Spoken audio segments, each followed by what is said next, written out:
Hello everyone, my name is Dustin Foister and I'm going to be talking about hotspot policing. So what is hotspot policing? Hotspot policing is a type of police work that involves geographical areas where crime tends to frequently happen. Within these areas, there's a heavier police presence to deter crime, which also will catch more criminals. Hotspot policing has been proven to reduce crime and make communities safer. Hotspots are more common in heavy populated areas, such as in larger neighborhoods and downtown cities. However, they can be set up anywhere. Hotspots are determined by utilizing crime mapping. So my first article is Calibrating Police Activity Across Hotspot and Non-Hotspot Areas. This study was conducted in an undisclosed location. The only information at hand was that it involved a large metropolitan police department. The town that was studied contained a little more than 1 million people. The division that contained the largest amount of hotspots consisted of 400,000 people. This study was done over a 4-year time frame, which started in 2017.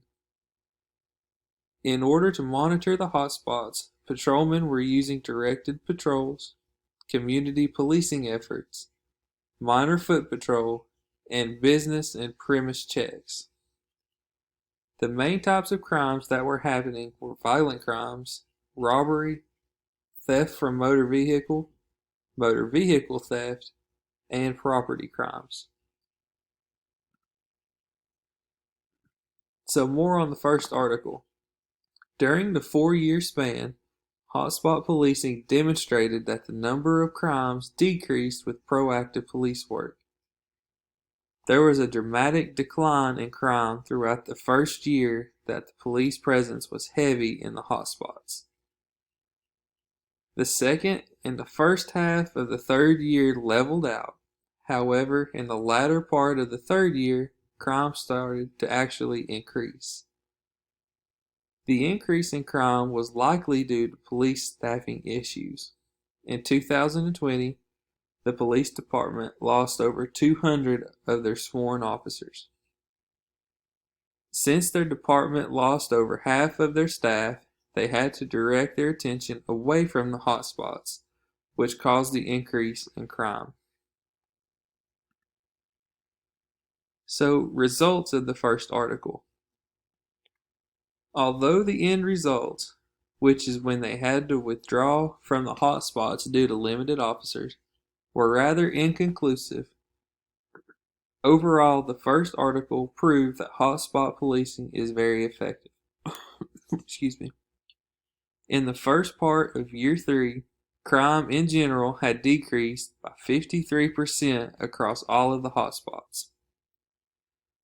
The type of crime that had the biggest decrease was violent crimes and property crimes. So my second article was an evaluation of hotspot foot patrols in a central business district. This study was completed in Dayton, Ohio.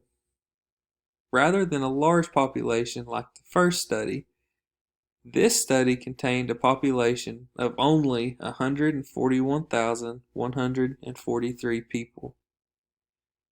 This study consisted of only foot patrol in the downtown area of Dayton, Ohio.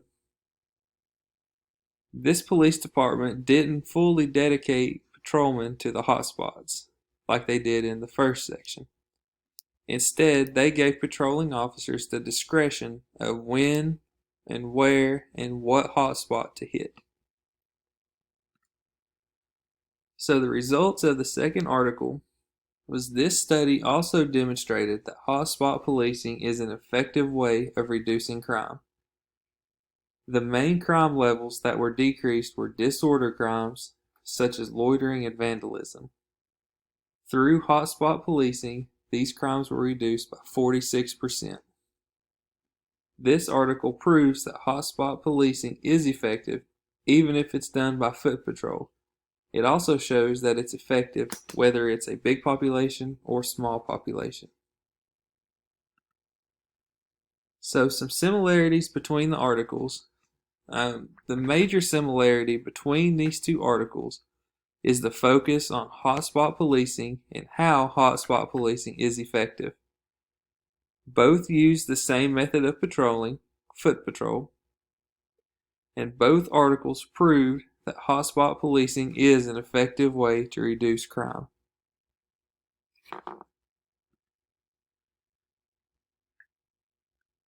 Now, although the articles were very similar, there are some differences. For instance, the population size was very different. The first article contained a population size of more than 1 million people, while the second article only contained 141,143 people. The first article utilized more ways of patrolling than the second article.